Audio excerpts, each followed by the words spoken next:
It is now 4 days since our country went into a nationwide lockdown for the first time in the history of our democracy. This is an extreme measure we had to embark upon in response to the coronavirus pandemic. As government, we are aware that the lockdown has caused great disruption to all our lives and caused upheaval in our economy. But we all know and agree that this nationwide lockdown is absolutely necessary to save the lives of thousands, even tens of thousands of our people. Many countries on our continent and in our own region, SADC, have also embarked on similar measures like many other countries in the world. The disease is spreading rapidly in many countries around the world, with some 740,000 people affected and infected worldwide. Over 35,000 people have lost their lives. The health systems of many countries, including hospitals and clinics, are under tremendous stress as they deal with this pandemic. Our own researchers and scientists have told us that our decision to lock down the country was a correct one. They were concerned that without quick action, we were only a few weeks away from a similar situation to other countries that have been adversely affected. That is why we took the radical step of locking down the country for 21 days. South Africans have, for the most part, responded reasonably positively to this decision by staying at home, observing the regulations, and exercising the greatest of care. I would like to thank the people of South Africa for acting in a disciplined manner through this very difficult period. We are, however, concerned about those who have not yet appreciated the seriousness of this disease. As a nation, we were deeply saddened to learn that in the last few days, 3 South Africans have died from this disease. We convey our sympathies and condolences to their families and friends and to their communities. The number of infections continues to grow, and there are now 1,326 confirmed coronavirus cases in South Africa. I'm therefore once again calling on each and every South African to stay at home for the next 17 days. Leave your home if you need to get food and essential provisions, or to collect a social grant, or to buy medicine, or get urgent medical care. The only people who can go to work are health workers, security and emergency personnel, those who work to keep our people supplied with food, medicine and basic goods, and other providers of essential services as defined in the regulations. If you do have to go out, make sure you do everything you can not to get infected and not to infect anyone else. Some people may think this disease is something that doesn't concern them and that it will never affect them. That it is something they only read about in newspapers or social media or see reports about on television. But it is very real, and it poses a great danger to every one of us and to our society as well. It infects the rich and the poor, the young and the old, black and white, those who live in the cities and those who live in the rural areas. Let us not make the mistake of thinking that this is somebody else's problem. Every time you violate the regulations the government has issued or try to get around the rules, you are putting yourselves and others at risk and helping to spread the virus. The next 17 days will be difficult for everyone. Parents are worried about the safety of their children. Small business owners and informal traders are losing much or all of their income. Workers are worried about their jobs and their income. The elderly and the frail need people to care for them. Some of those who live on the streets are without shelter or food. Students are missing their lessons in class and are worried about the future. All of us are experiencing great hardship and great anxiety at this time. This is to be understood. We have experienced a number of challenges that have imposed enormous burdens on our people. That is why we are taking various actions to support businesses in distress, assist workers whose jobs are threatened, and provide funding to small businesses. We are providing shelter to people who are homeless. We are continuing to deliver water to areas that do not have water so that our people can maintain high levels of hygiene. We are particularly concerned about the impact of the lockdown on the self-employed and on informal businesses. We are urgently developing additional measures to provide relief to them during this very difficult period. We know that there are many South Africans who are currently abroad and home. We are paying attention to this and will be giving assistance where possible within our constrained resources. My fellow South Africans, we are now entering a new phase in the fight against the coronavirus pandemic. In the coming days, government will be rolling out a screening, testing, tracing, and medical management program on a huge scale.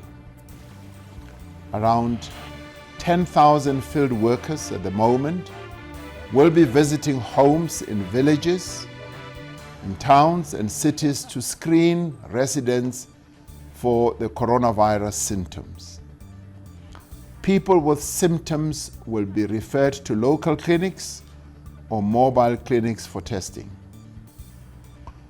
People who are infected with the coronavirus but who have no or moderate symptoms will remain in isolation at home or at a facility provided by government, and those with severe symptoms will be transferred to hospitals. Using mobile technology, an extensive tracing system will be rapidly deployed to trace those who have been in contact with confirmed coronavirus cases and to monitor the geographical location of new cases in real time. This drive is far-reaching, it is intensive, and it is unprecedented in scale. This grave health emergency is happening at a time when our economy is under great strain. As the country went into lockdown, we received the sad news that the rating agency Moody's had downgraded South Africa to a sub-investment grade. This will significantly increase the cost of borrowing to fund government spending and will have a negative impact on the economy. This development will not diminish in any way our response to the coronavirus pandemic. We are pushing ahead to implement the necessary health interventions and economic and social measures to contain the spread of the disease and alleviate its effects on our people. Within the constraints of the current crisis, we remain committed to implementing structural economic reforms to address weak economic growth, constrained public finances, and struggling state-owned enterprises. We're working together with our social partners to identify further measures we can take to limit the damage on our economy and to ensure that as we emerge from this pandemic, we set our economy on a clear path of growth.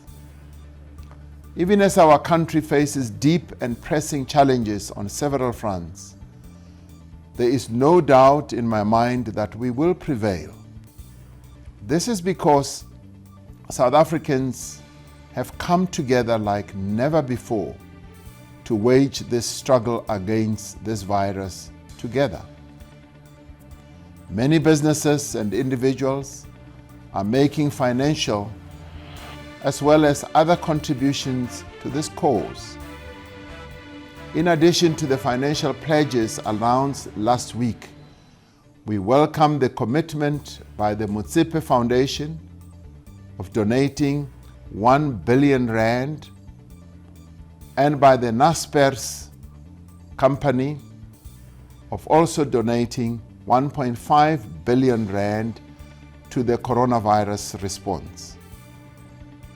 We are also extremely grateful to Mr. Jack Ma, the founder of the Chinese-based company Alibaba, who has donated vital medical supplies to South Africa and to other countries across Africa. We would like to thank our nurses, doctors and other health workers, our social workers and frontline government staff, volunteers and NGOs who are leading the fight against the disease.